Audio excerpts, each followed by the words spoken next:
Welcome back to SMNI. This is Business and Politics. We're talking to President Bingcang. Jake, yes, thank you, of course, sir. we can't avoid not talking about Clark because that's where the airport is. And you were quite involved as a senior executive in the development of that entire area. Can you talk about that? What's the vision there? Because there was a time, I think during President Duterte's time, that they wanted to make New Clark City as the alternative government hub, right? But what's the status now? Yeah, you were referring What's the direction? to Executive Order 119 that was issued to make Clark, specifically the area in Clark under BCDA, we called it New Clark City, to be a backup city. So it mandated all government agencies to put up a satellite office in Clark so that if something of a disaster scale happen in Metro Manila, which we hope should not, the government, there's always an office of this national government agency up and present in Clark, giving services to the public. Right.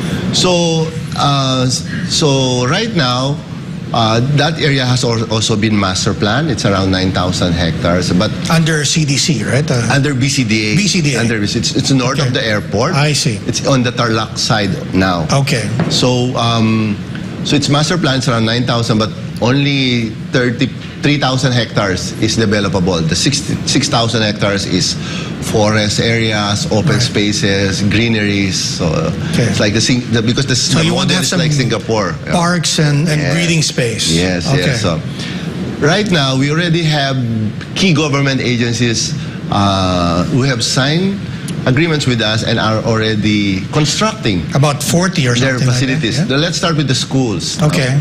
UP is constructing their 19th campus in Clark. Yeah, PUP, I think. And then we have the Philippine Science High School. Okay. We have the National Academy for Sports. Which is already there. This is a newly created agency Sports under Academy, to create grassroots training and development for future national athletes of the country. And then one of the major locators of that area is the Central Bank, the Bangko Sentral ng Pilipinas. They're transferring their entire Quezon City complex, their minting facilities to New Clark City. They will. They are already now at the detailed design. They already finished with their pre-construction activities of surveying, soil investigation, and by the second half of this year, they will start and build their area in a 30-hectare site. Wow. I was told their budget is around 30 billion pesos to build. So you could imagine the scale of impact it will create to the area in terms of economic development. Right. And we also have the Virology Institute of the Philippines. This is already this was already provided funds by the government. So we see that area as a government center. And then we see CDC as more of a mixed-use area, the 2,100 hectares of under CDC, which is a subsidiary of BCDA also. CDC and CIAC are subsidiaries of BCDA. They are the estate managers of the respective areas. CDC has 2,100, CIAC has 2,300. Okay. So CIAC now can focus on mixed use as well and aviation-related businesses. I see. So all these developments should complement among each other. Would it be correct to describe the development as something that would look like BGC? I mean, because that's is that a peg? Yes. Good thing I was also a part when I entered the government by BCDA in the late 90s. So we are at the planning and early initial stage now. So we are proud of BGC as a good master plan area. But we try to improve further on what was implemented in BGC. Like in BGC or in any other areas of Metro, there are no dedicated bike lanes. No. Right now, bike lanes were just like an afterthought because of the pandemic. People so it eats into the road. The roads. However, in New Clark City and in Clark, there are sufficient areas for bicycle lanes. So it's integrated from the beginning. Integrated from the beginning, and then they are safely spaced in between the lanes for cars. Right. So now it creates opportunities for less carbon emission, healthier living for people. And of course, we want to make sure that these are safe with sufficient trees So it will be also be convenient on the part of the public. For me, one of the, BGC, I think, is fine if you live in BGC, but one of the criticisms there is if you try to go into BGC or get out of BGC, that's where you encountered the inconvenience of the traffic. How are you trying to plan it so that it doesn't have that same problem? Are we going to see wider roads in Clark? Because that was another contributing factor to traffic. Apart from the roads, of course, but sometimes roads will reach its limits and capacity, and it will be also an area for choke points. The rail projects, these are really the necessary infrastructures to make sure that the long-term requirements of these developments are met. And also we are working closely together with the local government units around Clark. Okay. From Capas, Bamban, Mabalacat, Angeles, and Porac. So we're helping them to continuously review their CLUP, their comprehensive land use plan, to make sure that the developments around inside Clark cohesive, are being considered in their planning of their respective areas, so that it will not be a deterrent on their part for growth inside Clark. So we're working on them to review their comprehensive land use plan, and we're also coordinating with them as well on the estate management services. Now we're talking to them the traffic management, security, and the likes, the safety. So to make sure that it will be a seamless in and out movement for people going to Clark. So is there anything new that I think you'd like the Marcos administration or maybe Congress to look at? So it would be smooth sailing for Clark's development? One of the reasons why big developers, the likes of Ayala, Robinson, are not yet inside Clark is because right now all lands inside Clark are under leasehold arrangement. Okay, 75 years. Yeah, you cannot sell them. Yeah. But in terms of residential requirements, the most important consideration for Filipinos is the ability to buy them, because it can be transferred to next generations. So the biggest accomplishment they can have is home ownership. Okay. So we see that limitations right now. So we're working and drafted a bill which is being supported by former President Arroyo, is to convert some areas inside Clark for residential uses. Ownership. Residential uses. Then it will unlock tremendous value for these lands in order for these developers to come in. But of course, one of the lessons also that we've had with BGC is because it's very... minimum wage earners cannot afford to live inside BGC because it's so expensive. But you have a plan for that, I think, but in Clark, we make sure that the social inclusiveness of the development is present long term. In fact, I think what you were saying before, and correct me if I'm wrong, that even minimum wage earners can afford to live within these development areas in Clark. Is that right? Correct. So we partnered with the UK government in coming up with a mixed income housing plan.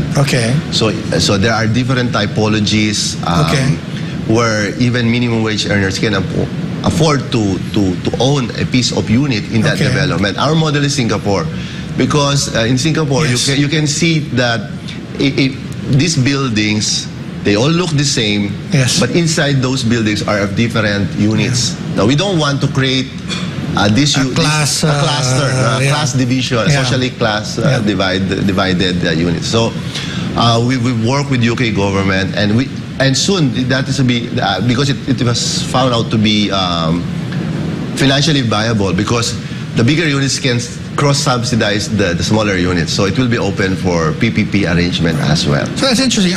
What's the status of that bill? Is it in committee now? Is it under draft, or how far along is it? It was already filed by Mrs. Arroyo, Deputy Speaker Arroyo. Deputy Speaker, and supported by several congressmen. So we think a smooth passage of that. Has there been any consultation? We already have had meetings with the Committee on basis conversion. Okay. And they fully supported that bill. Okay. Is there anything else that's from Congress? Maybe passage of that bill. There are many things that we are hearing from Congress, but I think this one merits more attention. Is there anything else that you think maybe CIAC or Clark itself needs to maybe from the national government? Any additional policy interventions that you need maybe to make it easier to develop? Of course, if you look right now in NAIA has reached its pre-pandemic levels in terms of traffic capacity. Their domestic level is more than 120% pre-pandemic. Okay. So there's already, again, congestion in NAIA. Right. So if the government really would like to support the growth of Clark, they can, of course, we would want to instruct all these airlines to go there, but probably, and just encourage them to look at Clark. And because there's also potential for growth in Clark, owing to the market that it has, the northern and central Luzon. So that part of the national government support to making sure that these airports will receive its fair share of traffic, from their own catchment area. That's one.